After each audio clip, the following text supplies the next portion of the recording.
Hello guys! Welcome to my channel. For this video guys, share ko lang kung paano maglagay ng MP3 sa ating USB na ating ipatugtog sa ating Trina. Sa nakarang video natin guys, ay nalagyan na natin yung ating USB ng MTV songs. Kung hindi mo pa napanood yun guys, panoorin mo na lang. So, ang first step dapat nga ginagawa natin guys, dapat reformat yung ating USB. Para sa ganun ay ma-read ng ating player yung ating flash drive. So, sa reformat guys, dapat format mo siya ng FAT32. Yun guys, take note. Ma-format mo yung USB ng FAT32. So, next natin step guys ay magkikreate tayo ng folder sa ating USB.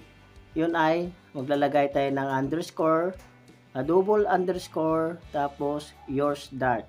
Tandaan guys, double underscore, tapos yours dot na big letter.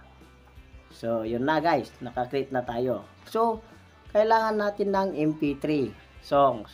Sa nga pala guys, kung tatanungin ninyo kung saan ako nagda-download ng mga songs na MP3 ay sa YouTube. Ako mismo nagda-download guys. Tamang format pala ng MP3 guys, dapat MP3 128 KB. Yun guys. Laging tandaan, MP3 128 KB. Para sa ganun ay mabasa ng ating player yung ating ilalagay na MP3. So, ganun guys. So ngayon, pagkatapos natin download ng mga MP3, ngayon lalagyan natin ito ng number. Maliwanag sa inyo guys, pupunta na lang, dadako na lang tayo sa computer para sa ganun ay mapapaliwanag natin ng step by step. So tara guys, asa nga pala guys, kung bago ka lang sa aking channel, baka pwede paki-subscribe ako and hit that notification bell para sa susunod nating video ay updated ka. Salamat. So tara na guys. So ayun guys, dito nakalagay yung aking mga MP3 na aking na-download. I-click na lang natin ito, then ito na. Ayan, i-sign ko lang muna na ipakita sa inyo yung mga na-download ko sa YouTube. Bali, ito kasi yung mga paborito dito sa amin na songs na MP3. Kasi dito sa amin uso na yung mga sayaw-sayaw pag napagod silang kumanta or may narasing na. Ngayon guys, i-rename natin ito. Ayan. Tapos ito, lagyan natin ng number. Magsimula sa ito 001. Yan, space guys. Patas na yan guys. Tapos sa kabila 8, sige, rename. And then 82002. Yan guys, patas na yan. Space. Tapos sa kabila naman space 82003. Yan guys, space. Itong mga inalalagay natin na number guys, ito yung pipindutin natin pag gusto natin awitin or gusto natin ipatugtog itong mga nilagay natin na songs. Pero yung mga number na nilalagay natin, ito yung dapat ipindot para lumabas yung mga MP3 na gusto natin ipatugtog or i-play. So ngayon, tapos na yung 005, ito 82006 naman. O yan guys, patas na yan guys. Sa kabila, click 82008 space. Okay, living for you. Yan guys.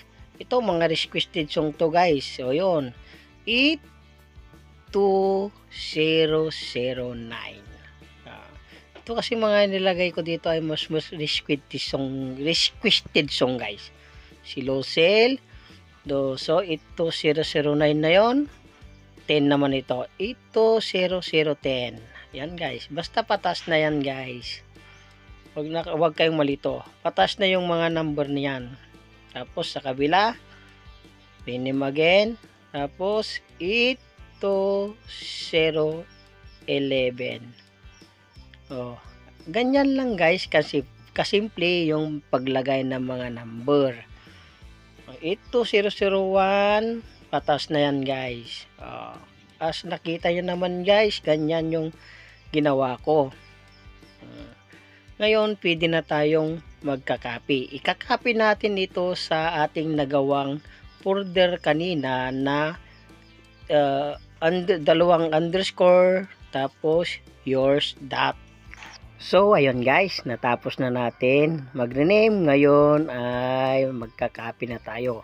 Ikakopy ko na siya sa ating nagawang folder kanina na double underscore yours dot na big letter. So, ayun guys, copy na natin. I-click natin itong ating flash drive. And then, click natin itong folder na ating nagawa kanina. And then, paste natin. Then, wait natin hanggang matapos. Kaya nagka-copy na siya. Okay, try natin i-click para makita natin kung nandito na. Okay guys, ayan na guys. 82001, 82007. Yan na guys yung ating mga MP3.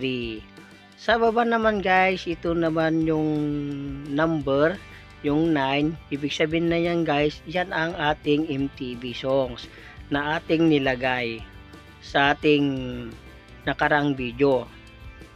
Kung hindi mo pa napanood yun guys, panoorin mo na lang.